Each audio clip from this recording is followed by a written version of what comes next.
Olá, seja bem-vindo ao programa Espiritizar. Para todo ato, há consequências. As leis de Deus estão escritas em nossa consciência, conforme responde o Espírito Verdade em O Livro dos Espíritos, na questão 621. Essa questão nos ajudará a compreender as consequências do suicídio. Olá, estamos juntos novamente para trabalhar mais um tema sobre o suicídio. Na videoaula de hoje, nós trabalharemos as consequências do suicídio. Vamos iniciar as nossas reflexões com base na questão 957 de O Livro dos Espíritos, onde Allan Kardec pergunta aos benfeitores da humanidade quais, em geral, com relação ao estado do espírito, as consequências do suicídio. Vejamos a resposta. Muito diversas são as consequências do suicídio, não apenas determinadas. Em todos os casos, correspondem sempre às causas que o produziram. Há, porém, uma consequência a que o suicida não pode escapar: é o desapontamento. Mas a sorte não é a mesma para todos, depende das circunstâncias. Alguns expiam a falta imediatamente, outros em nova existência, que será pior do que aquela cujo curso interromperam. A resposta é muito clara dos benfeitores. Cada caso é um caso. Existem sempre na questão do suicídio as amadas atenuantes e agravantes. O que fica claro dessa resposta que os benfeitores deram a Allan Kardec é que todos os casos há um desapontamento, porque, como nós vimos nas videoaulas anteriores, o suicida deseja a morte, deseja o aniquilamento do ser. Como não existe morte, tudo é vida, eles vão desencarnar, mas vão continuar vivos. E a consequência para todos os casos é o desapontamento por permanecerem vivos com todo o sofrimento que traziam enquanto estavam encarnados. E o interessante que os benfeitores colocam é a respeito das futuras experiências do espírito suicida. As próximas reencarnações dele, principalmente a logo em seguida, vai ser muito pior do que a anterior. Se ele tentou fugir do sofrimento a partir do suicídio, ele vai ter uma nova existência pior do que a anterior. E muitas vezes, como nos diz a resposta também, logo após a desencarnação violenta pelo suicídio, ele expia as suas faltas, como nós veremos na experiência do Camilo Castelo Branco, a partir do livro Memórias do Suicida, daqui a pouco. Allan Kardec faz um comentário a essa questão, dizendo que a observação realmente mostra que os efeitos do suicídio não são idênticos. Alguns há, porém, comum a todos: os casos de morte violenta e que são a consequência da interrupção brusca da vida. Há primeiro a persistência mais prolongada e tenaz do laço que une o espírito ao corpo, por estar quase sempre esse laço na plenitude da sua força no momento em que é partido, ao passo que no caso de morte natural ele se enfraquece gradualmente e muitas vezes se desfaz antes que a vida se haja extinguido completamente.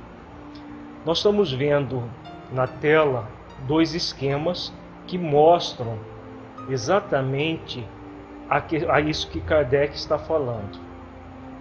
Nós estamos vendo esquematicamente uma pessoa deitada e logo em seguida aquilo que se chama de duplo etéreo, o próprio perispírito desdobrado do corpo.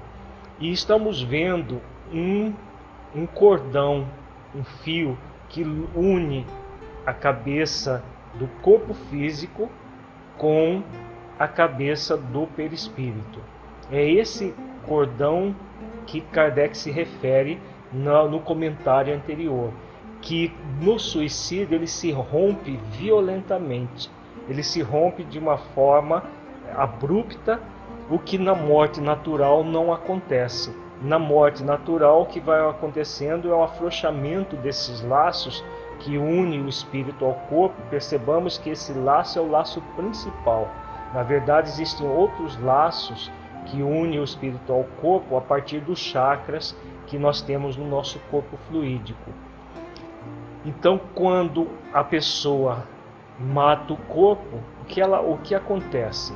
Há a morte violenta do corpo, e como se esse cordão ele se rasgasse, ele se dilacerasse, e aí vai gerar todas as repercussões. A partir desse fato vai gerar todas as repercussões que acontecem para o espírito suicida, que nós veremos em detalhes na videoaula de hoje. Então, as consequências deste estado de coisas, diz Allan Kardec, são o prolongamento da perturbação espiritual, seguindo-se a ilusão em que durante mais ou menos tempo o espírito se conserva de que ainda pertence ao número dos vivos. Então, por causa dessa ruptura violenta, abrupta dos laços que unem o espírito ao corpo, o espírito acredita que ainda está encarnado, vivo no sentido de encarnado. Ele não se percebe desencarnado. O estado de perturbação espiritual vai ser mais ou menos longo. Na questão 155, que Kardec faz referência nessa questão sobre o suicida, ele pergunta aos benfeitores: como se opera a separação da alma e do corpo? Os benfeitores respondem: rotos os laços que a retinham, ela se desprende. Vejamos a questão 155A. A separação se dá instantaneamente por brusca transição? Haverá alguma linha de demarcação nitidamente traçada entre a vida e a morte? Vejamos a resposta: não. A alma se desprende gradualmente. Não se escapa como um pássaro cativo a que se restitua subitamente a liberdade. Aqueles dois estados se tocam e confundem, de sorte que o espírito se solta pouco a pouco dos laços que o prendiam. Estes laços se desatam, não se quebram. Então, o que os benfeitores estão falando nessa resposta é a respeito da morte natural, o que não acontece no suicida. Porque no suicida, em vez de se desprender naturalmente, como nos colocam os benfeitores, ele se rasga, ele se dilacera abruptamente. Então vejamos um comentário de Kardec sobre essa resposta. Ele diz que durante a vida o espírito se acha preso ao corpo pelo seu envoltório semimaterial ou perispírito. A morte é a destruição do corpo somente, não a desse outro invólucro, que do corpo se separa quando cessa neste a vida orgânica. Então todos nós somos seres trinos, seres formados de corpo, perispírito e espírito. O espírito é a essência divina, é o ser pensante, que está envolvido pelo perispírito, que é semimaterial. Em videoaulas anteriores, nós colocamos, fazendo uma analogia, como se o espírito fosse semelhante à água em vapor. O perispírito, a água líquida, e o corpo físico, a água sólida. Na verdade, é só um esquema didático para que nós entendamos que da mesma substância energética, o espírito, o corpo fluídico, que é o perispírito, ele é uma energia mais rarefeita, mais semimaterial, e o corpo físico é a energia mais condensada, mais colapsada, que é semelhante à água em forma de gelo. Então, fazendo essa analogia didática, nós dá para entender que existe o espírito, o perispírito, que é o corpo fluídico do espírito, e o corpo físico. Unindo o espírito ao perispírito, existem laços energéticos, e unindo o perispírito ao corpo, existem outros laços energéticos. Na morte natural, esses laços vão se extinguindo gradualmente e a pessoa, quando desencarna, há uma libertação do espírito do seu corpo. Quando a morte acontece de forma abrupta, principalmente no suicídio, o que vai acontecer? No suicídio vai acontecer a repercussão violenta da morte do corpo, repercute imediatamente no perispírito. Então Kardec continua dizendo que a observação demonstra que no instante da morte, o desprendimento do perispírito não se completa subitamente, que ao contrário se opera gradualmente e com uma lentidão muito variável conforme os indivíduos.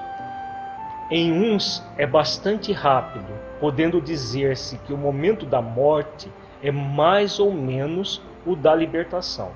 Em outros, naqueles, sobretudo cuja vida toda material e sensual, o desprendimento é muito menos rápido, durando algumas vezes dias, semanas e até meses. O que não implica existir no corpo a menor vitalidade, nem a possibilidade de volver à vida, mas uma simples afinidade com o espírito, afinidade que guarda sempre por proporção com a preponderância que durante a vida o espírito deu à matéria.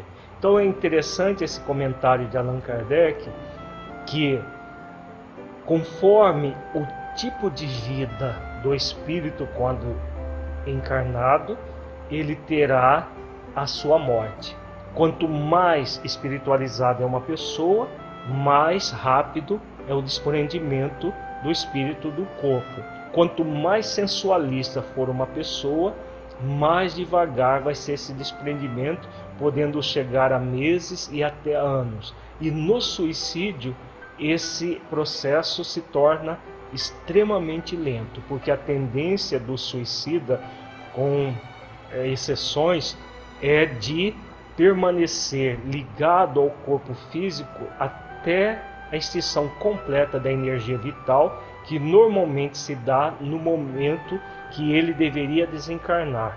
Então, uma pessoa, por exemplo, que era para viver até os 60 anos e que se suicida aos 40, a tendência, de um modo geral, é claro que existem exceções, é dela permanecer durante mais 20 anos presa ao próprio corpo, que já não tem vida, mas que, no caso do suicida, esses laços, como eles foram rompidos violentamente, a repercussão do corpo, mesmo que ele apodreça, que ele gere outros seres no processo natural de transformação biológica, ele vai ter uma repercussão ainda no caso do suicida. Allan Kardec continua dizendo que é com efeito racional conceber-se que quanto mais o espírito se haja identificado com a matéria, tanto mais penoso lhe seja separar-se dela, ao passo que a atividade intelectual e moral, a elevação dos pensamentos, opera um começo de desprendimento, mesmo durante a vida do corpo, de modo que, em chegando à morte, ele é quase instantâneo.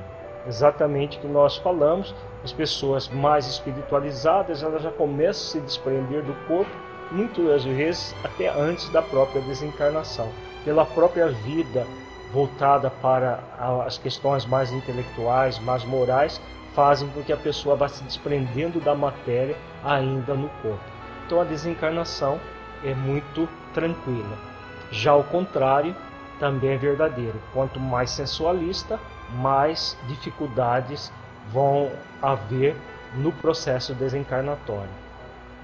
Tal o resultado dos estudos feitos em todos os indivíduos que se tem podido observar por ocasião da morte. Essas observações ainda provam que a afinidade persiste entre a alma e o corpo em certos indivíduos é às vezes muito penosa, porquanto o espírito pode experimentar o horror da decomposição. Esse caso, porém, é excepcional e peculiar a certos gêneros de vida e a certos gêneros de morte. Verifica-se com alguns suicidas. Então, o fato da pessoa estar tão materializada que muitas vezes acontece de, quando desencarnada, ela experimentar os horrores da decomposição, como diz Allan Kardec. Em casos de suicida, isso é muito comum, mas também acontece em outros casos de pessoas muito sensualistas que desencarnam e permanecem ligadas ao próprio corpo. Na questão 165, que também aborda a questão da desencarnação, Allan Kardec faz um comentário bastante interessante que tem tudo a ver com o que nós estamos trabalhando. Ele diz que por ocasião da morte, tudo a princípio é confuso. De algum tempo precisa a alma para entrar no conhecimento de si mesma. Ela se acha como que aturdida, no estado de uma pessoa que despertou de profundo sono e procura orientar-se sobre a sua situação.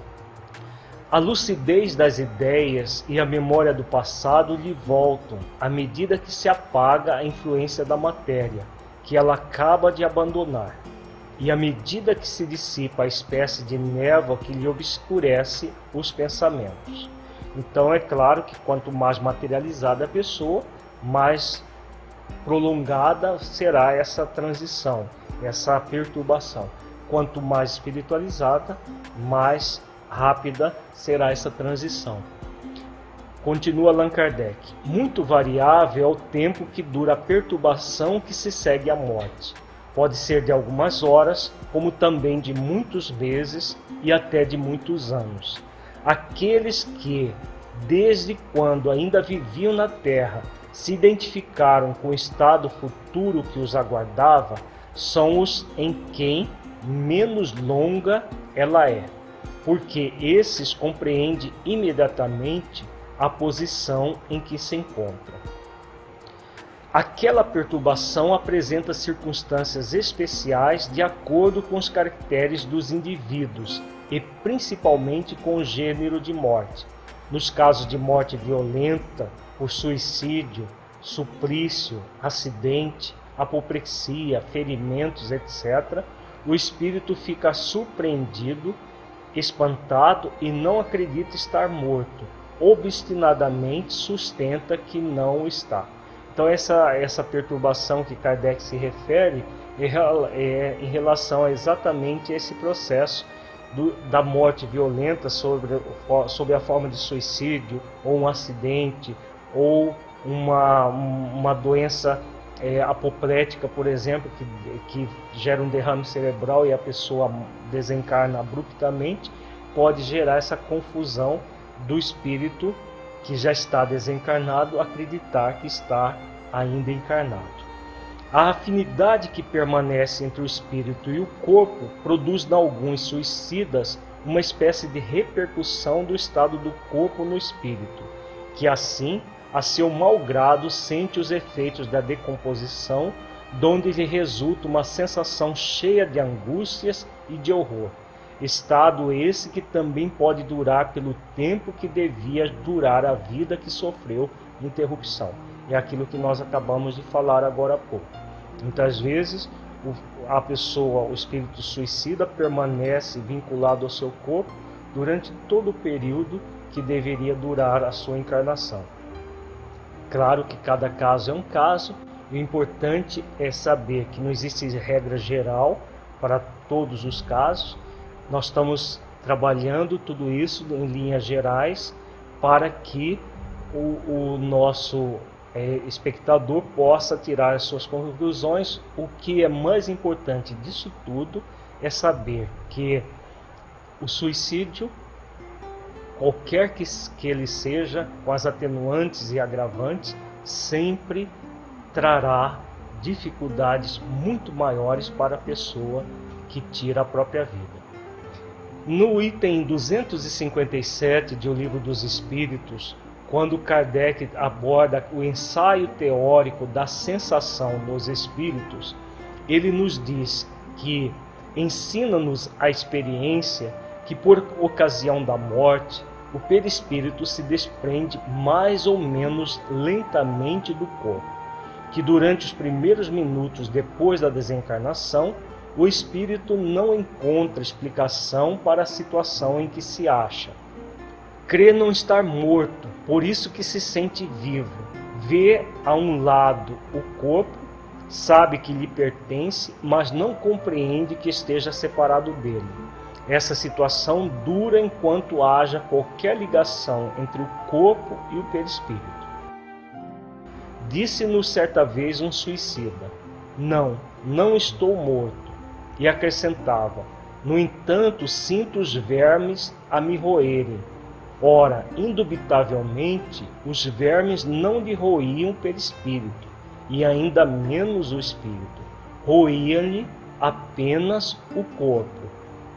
Como, porém, não era completa a separação do corpo e do perispírito, uma espécie de repercussão moral se produzia, transmitindo ao espírito o que estava ocorrendo no corpo. Repercussão talvez não seja o termo próprio, porque pode induzir a suposição de um efeito muito material. Continua Allan Kardec dizendo que era antes a visão do que se passava com o corpo, ao qual ainda o conservava ligado ao perispírito, o que lhe causava a ilusão que ele tomava por realidade. Assim, pois, não haveria, no caso, uma reminiscência, porquanto ele não fora, em vida, ruído pelos vermes. Havia o sentimento de um fato na atualidade. Isto mostra que deduções se podem tirar dos fatos, quando atentamente observados. Então essas explicações que Allan Kardec dá são muito interessantes e mostram que muitos dos processos que acontecem com os suicidas e com as pessoas sensualistas são impressões que a pessoa tem no perispírito daquilo que acontece com o corpo. Muitas vezes o corpo já foi destruído, já foi consumido pelas bactérias, pelos micro-organismos e pelos vermes, já após muito tempo, e a pessoa ainda continua sentindo os horrores da decomposição. Aquela impressão que acontece, o fato que acontece com o corpo impressiona de uma forma tão intensa no perispírito, que o espírito acaba sentindo como se os vermes estivessem corroendo ele próprio. Na verdade, essas são repercussões que acontecem devido àquela ruptura abrupta do espírito, do perispírito em relação aos laços que o prendiam ao corpo. Quanto mais abrupta e mais intensa essa ruptura, maiores serão as repercussões que vão acontecer após a desencarnação. Na questão 957, Kardec também faz um comentário. Ele diz que não é geral este efeito, mas em caso algum o suicida fica isento das consequências da sua falta de coragem. É o que nós já comentamos. Cada caso é um caso, mas não existe nenhum caso, nenhum sequer, de um suicídio que não gere profundas consequências para o espírito. Kardec continua dizendo que a maior parte deles sofre o pesar de haver feito uma coisa inútil, pois que só decepções encontra. Decepções por quê? Porque ele buscava a morte, e como a morte não existe, ele se vê vivo com todo o sofrimento causado pela morte abrupta do seu corpo e com os sofrimentos que trazia e que o motivou à busca do suicídio. Kardec continua dizendo que a religião, a moral, todas as filosofias condenam o suicídio como contrário às leis da natureza. Todas nos dizem, em princípio, que ninguém tem o direito de abreviar voluntariamente a vida.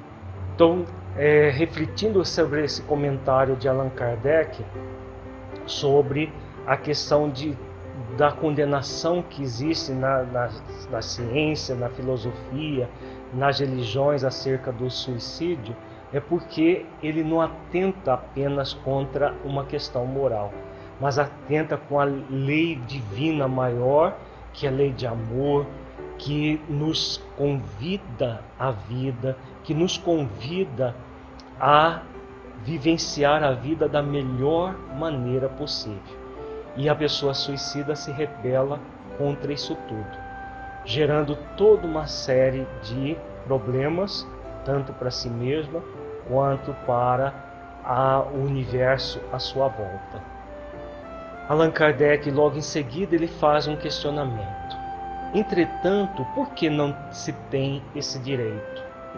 Por que não é livre o homem de pôr termo aos seus sofrimentos?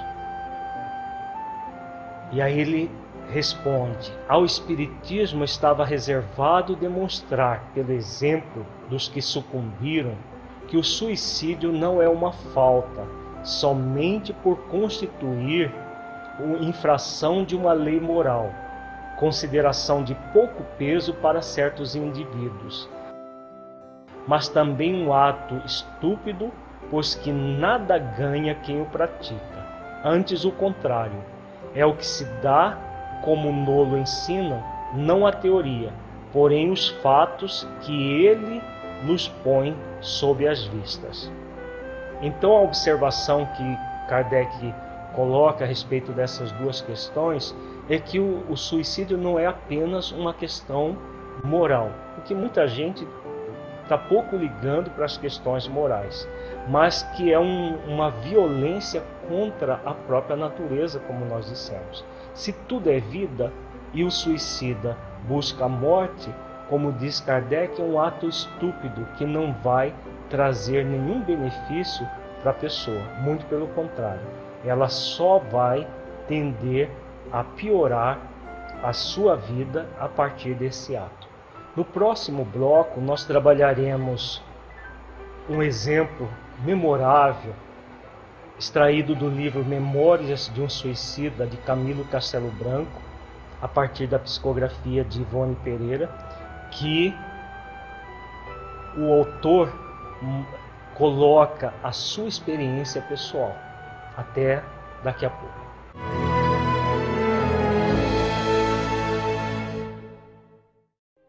Para que um rio seja caudaloso e forte, é preciso que tenha margens seguras para conduzi-lo. Para que uma flor desabroche, é preciso antes que ela tenha a sustentação vigorosa da planta. Para que sejamos pessoas de bem, é preciso nos qualificar, humanizar, para espiritizar. Projeto Espiritizar. Acesse o nosso site e saiba mais. www.espiritizar.org.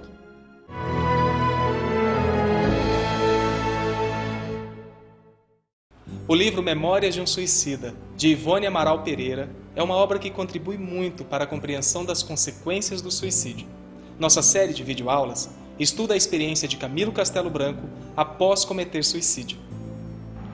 Vamos estudar a seguir nesta e nas próximas videoaulas vários textos de uma obra monumental psicografada por Ivone Amaral Pereira, que é o Memórias de um Suicida, que demonstra de uma forma veemente, a partir de depoimentos e de experiências de vários suicidas, que o suicídio é realmente uma falsa solução, geradora apenas de desapontamentos, conforme os benfeitores dizem na resposta da questão 957 de O Livro dos Espíritos. Nós vamos trabalhar a partir de agora um relato do Camilo Castelo Branco sobre os acontecimentos após o seu suicídio. São relatos muito intensos que mostra numa realidade muito crua, muito significativa, o que aconteceu com ele. Muitas pessoas, ao ouvir esses relatos, se sentem às vezes até apavoradas pela crueza, pela forma muito direta que o autor aborda a questão do seu próprio suicídio. Com certeza, o Camilo Castelo Branco obteve permissão dos benfeitores espirituais, principalmente de Maria de Nazaré, que é uma espécie de patrona dos suicidas, para relatar tudo aquilo que ele relata nessa obra. Por que ele obteve a permissão para isso?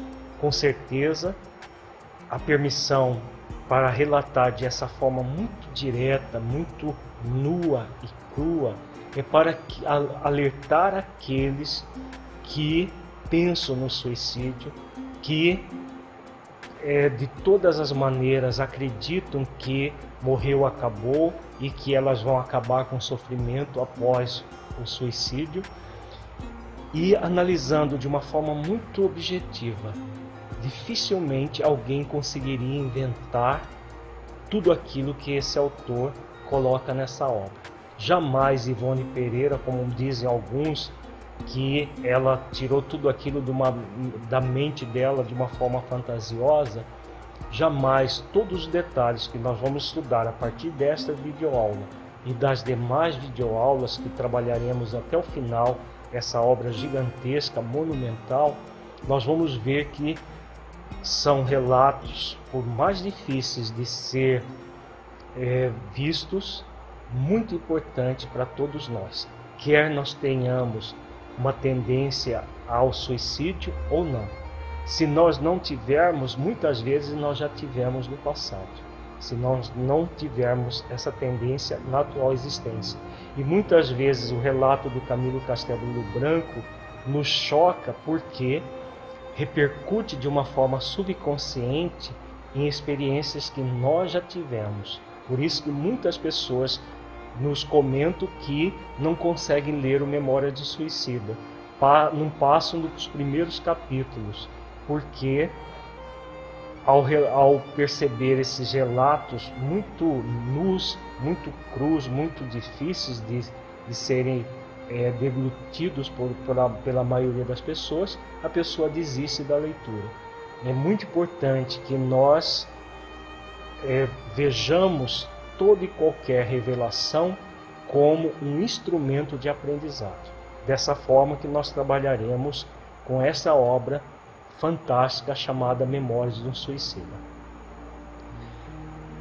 Então nos relata Camilo Castelo Branco: as primeiras horas que se seguiram ao gesto brutal de que usei para comigo mesmo passaram-se sem que verdadeiramente eu pudesse dar acordo de mim. Meu espírito rudemente violentado, como que desmaiara sofrendo ignóbil colapso. Os sentidos, as faculdades que traduzem o eu racional paralisaram-se como se indescritível cataclisma houvesse desbaratado o mundo, prevalecendo, porém, acima dos destroços, a sensação forte do aniquilamento que sobre meu ser acabara de cair. Então aqui ele estava falando do aniquilamento do seu corpo, não dele, espírito, como é óbvio. Fora como se aquele estampido maldito, que até hoje ecoa sinistramente em minhas vibrações mentais, sempre que descerrando os véus da memória, como nesse instante, revivo o passado execrável, tivesse dispersado uma a uma as moléculas que em meu ser constituíssem a vida. Aqui o Camilo Castelo Branco faz referência à forma como ele escolheu para o suicídio. Ele deu um tiro no próprio ouvido, gerando toda uma série de repercussões que ele vai descrever logo em seguida. A linguagem humana ainda não precisou inventar vocábulos bastante justos e compreensíveis para definir as impressões absolutamente inconcebíveis que passam a contaminar o eu de um suicida logo às primeiras horas que se seguem ao desastre, as quais sobem e se avolumam, envolvem-se em complexos e se irradicam e cristalizam num crescendo que traduz estado vibratório mental que o homem não pode compreender, porque está fora da sua possibilidade de criatura, que, mercê de Deus, se conservou aquém dessa anormalidade. Para entendê-la e medir com precisão a intensidade dessa dramática surpresa, só outro espírito cujas faculdades se houvessem queimado nas efervescências da mesma dor. Então aqui o Camilo faz um desabafo dizendo que para nós encarnados é muito difícil entender o que ele passou. Somente um outro suicida, companheiro de infortúnio, pode entender na inteireza tudo aquilo que ele está relatando aqui nesse depoimento. Ele continua dizendo: pouco a pouco, senti ressuscitando das sombras confusas em que mergulhei meu pobre espírito após a queda do corpo físico, o atributo máximo que a paternidade divina impôs sobre aqueles que no decorrer dos milênios deverão refletir sua imagem e semelhança. A consciência, a memória, o divino dom de pensar. Senti-me regelar de frio, tiritava, impressão incômoda de que vestes de gelo se me apegavam ao corpo provocou-me inavaliável mal-estar. Faltava-me ao demais o ar para o livre mecanismo dos pulmões, o que me levou a crer que, uma vez que eu me desejara furtar a vida, era a morte que se aproximava com seu cortejo de sintomas dilacerantes.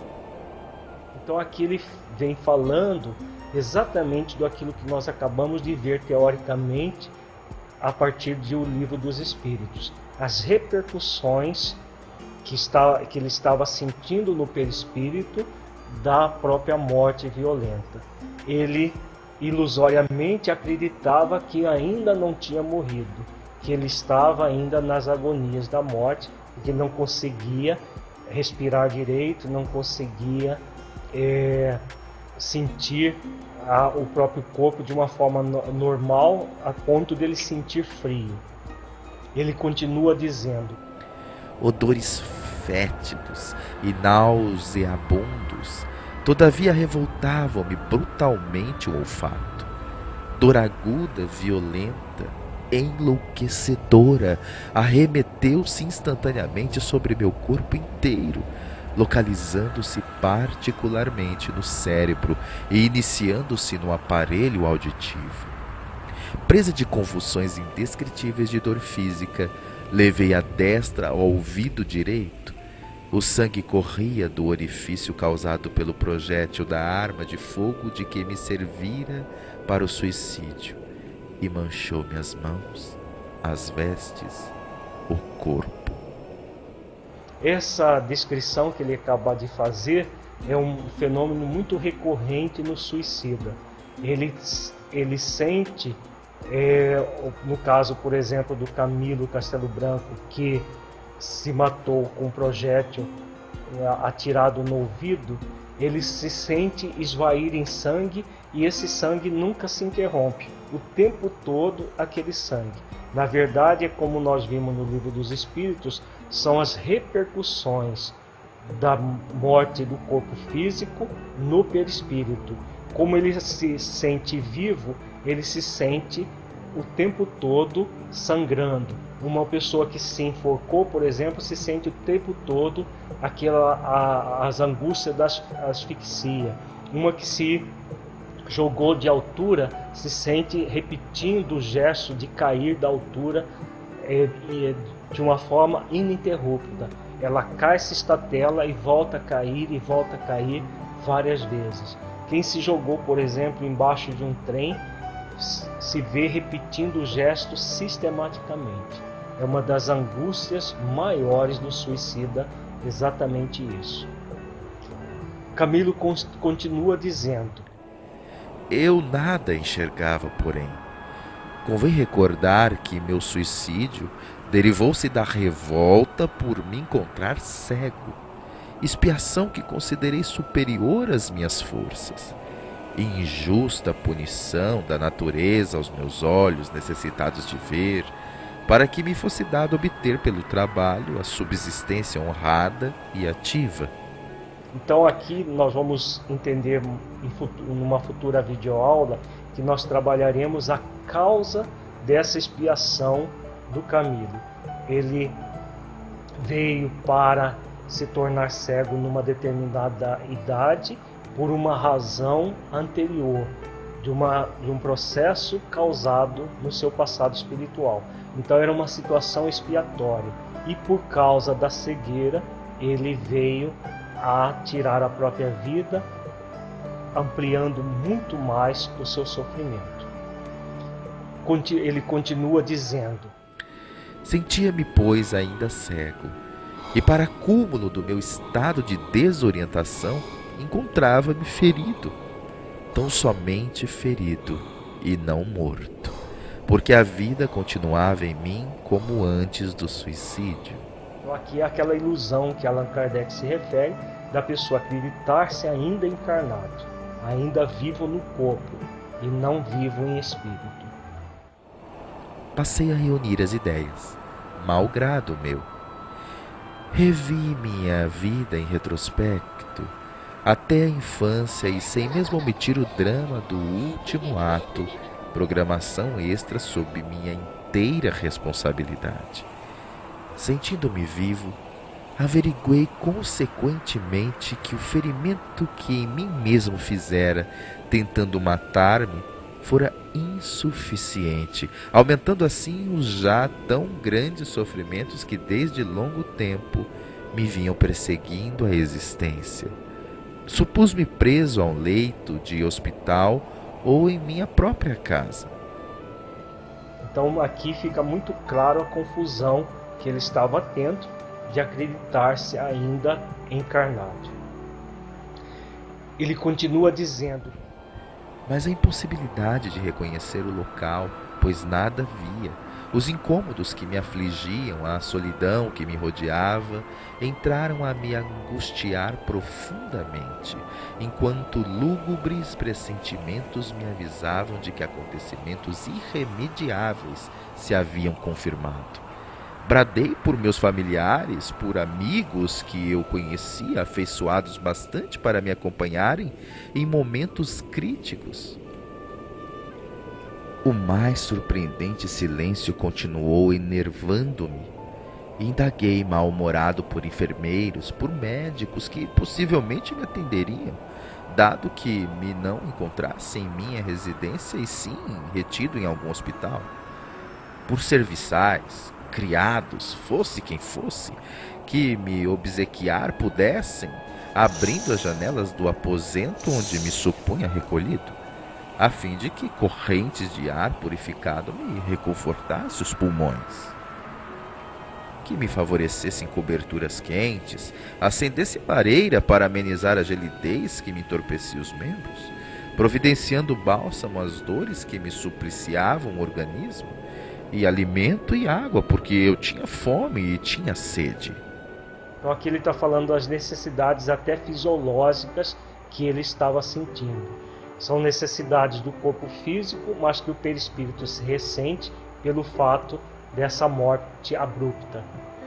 Ele continua dizendo: Com espanto, em vez das respostas amistosas porque tanto suspirava, o que minha audição distinguiu, passadas algumas horas, foi um vozerio ensurdecedor, que, indeciso e longínquo a princípio como a destacar-se de um pesadelo, definiu-se gradativamente até positivar-se em pormenores concludentes.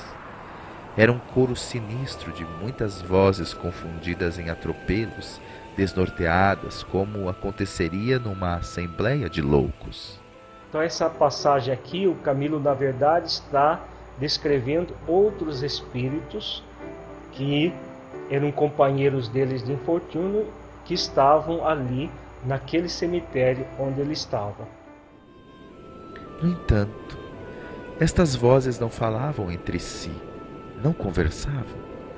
Blasfemavam, queixavam-se de múltiplas desventuras, lamentavam-se, reclamavam, uivavam, gritavam enfurecidas, gemiam, estertoravam, choravam desoladoramente, derramando pronto hediondo pelo tono de desesperação com que se particularizava. Suplicavam, raivosas, socorro e compaixão. Percebamos pela descrição o tipo de espíritos que estavam ali presas desses sofrimentos. Elas suplicavam raivosas, socorro e compaixão. Então estavam desesperadas, angustiadas, mesmo assim o orgulho que mantinham, a tendência a fazer com que outras pessoas fossem subservientes delas próprias.